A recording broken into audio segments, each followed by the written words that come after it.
to defeat foreign attempts to break up our country in my father's watch. His strongest critics have conceded that. So let us all be part of the solution that we choose. In that lies the power to get it done.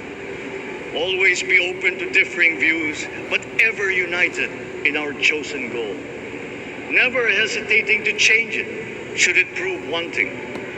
That is how agile, resilient republics are made. Our future, we decide today. Yesterday cannot make that decision anymore, nor can tomorrow delay it. The sooner we start, the surer and quicker the prospect of achieving our future. These are troubling times. What's happening to others can happen to us, but it will not. We see what's happening. We are witness to how it is being stopped, and we have seen the glory that crowns struggle against all odds. Giving up is not an option. We've been through times of bitter division, but united, we came through to this when it shall begin again, but better. The campaigns I've run have taken me here where I stand today. I listened to you, and this is what I have heard. We all want peace in our land. You and your children want a good chance at a better life in a safer, more prosperous country. All that is within reach of a hard-working, warm, and giving race. Your dreams are mine. Pangarap nyo ay pangarap ko. How can we make them come true? How can we do it together? But I will take it as far as anyone with the same faith and commitment can, as if it depended entirely on himself. Sa pangarap na maging mapayapa ang ating bansa, ang pangarap nyo ay pangarap ko. Sa pangarap na maging maunlad ang ating bansa,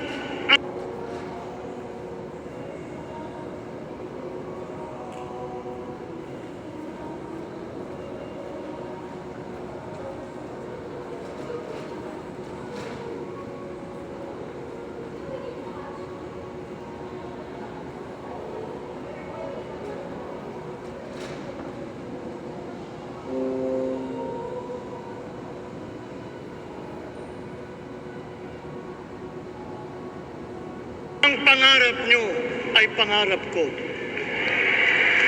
At sa pangarap na maging mas masinang ang kinabukasan natin at ng ating mga anak, ang pangarap nyo ay pangarap ko. No looking back in anger or nostalgia. In the road ahead, the immediate months will be rough, but I will walk that road with you. The pandemic ravaged bigger economies than ours. The virus is not the only thing to blame. What had been well built was torn down. We will build it back better. The role of agriculture cries for the urgent attention that its neglect and misdirection now demands. Food self-sufficiency has been the key promise of every administration. None but one delivered. There were inherent defects in the old ways and in recent ways too. The trade policy of competitive advantage made the case that when it comes to food sufficiency, a country should not produce but import what other countries make more of and sell cheapest. Then came Ukraine. The most vulnerable when it comes to food are the countries furthest away from the conflict, those bearing no blame for provoking it. Yet they face the biggest risk of starvation. If financial aid is poured into them, though it never is, there is nothing to buy. Food is not just a trade commodity. Without it, people weaken and die. Societies come apart. It is more than a livelihood. It is an existential imperative and a moral one. An agriculture damaged and diminished by unfair competition will have a harder time or will have no prospects at all of recovering. Food sufficiency must get the preferential treatment the richest free trade countries always gave their agricultural sectors. Their policy boils down to don't do as we do. Do what we tell you to. I am giving that policy the most serious thought if it doesn't change or make more allowances for emergencies with long-term effects. There is a parallel problem in our energy supply. Sufficient fossil fuel-free technology for whole economies has yet to be invented. And it is not seriously tried by rich countries. Again, consider the response of the richest countries to the war in Ukraine.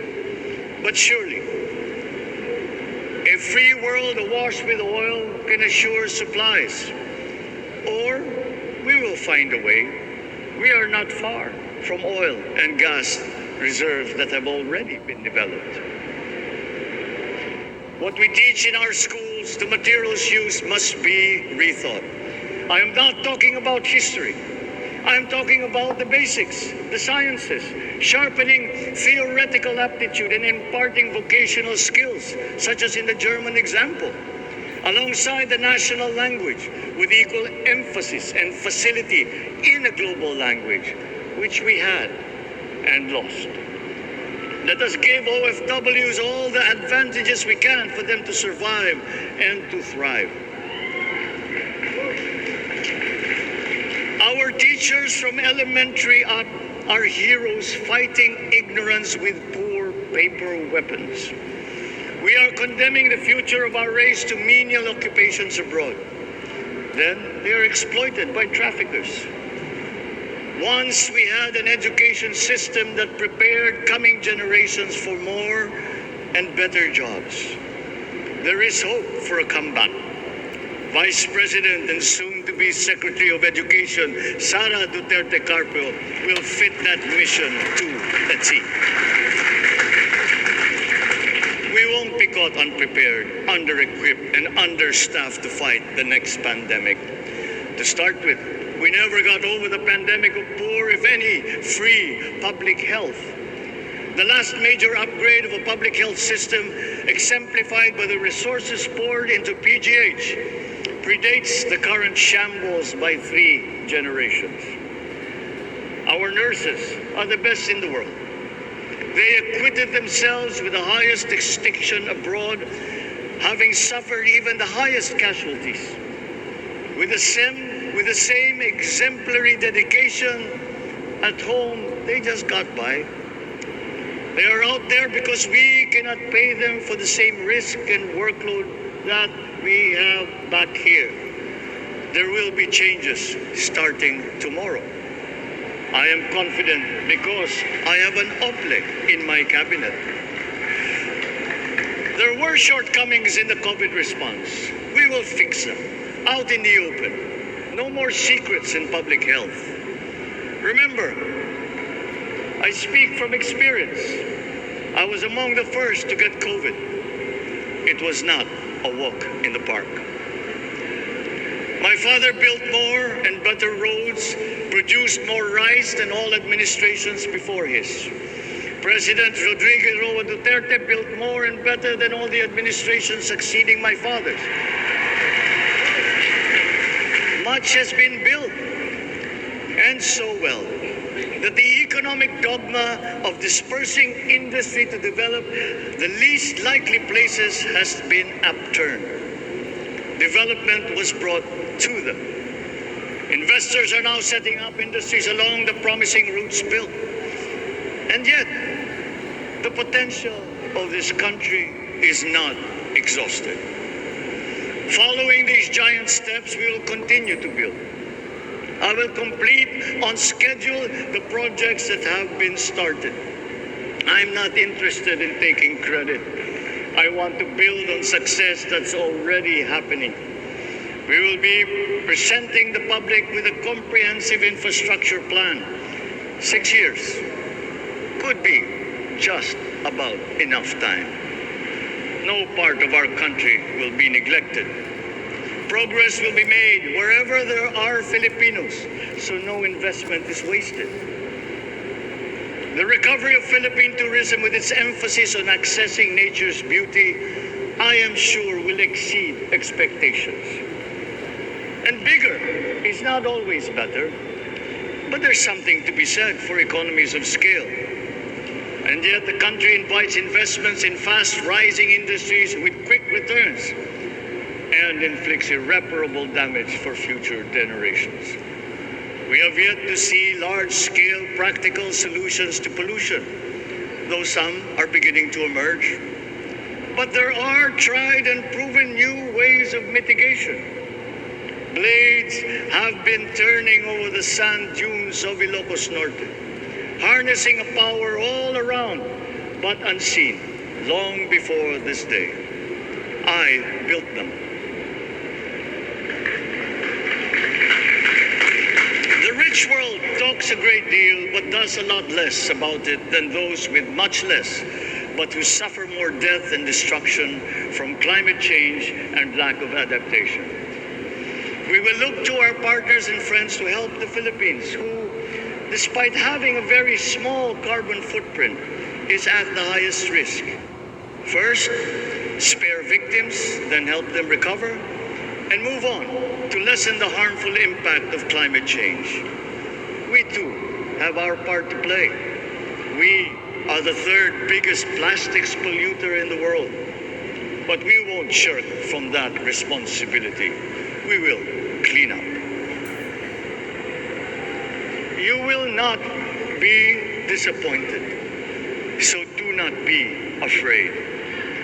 With every difficult decision that I must make, I will keep foremost in my heart and in my mind the debt of gratitude I owe you for the honor and responsibility that you have conferred on me. Whatever is in a person to make changes for the better of others, I lay before you now in my commitment. I will try to spare you. You have your other responsibilities to carry. But I will not spare myself from shedding the last bead of sweat or giving the last ounce of courage and sacrifice. And if you ask me why I am so confident of the future, I will answer you simply that I have won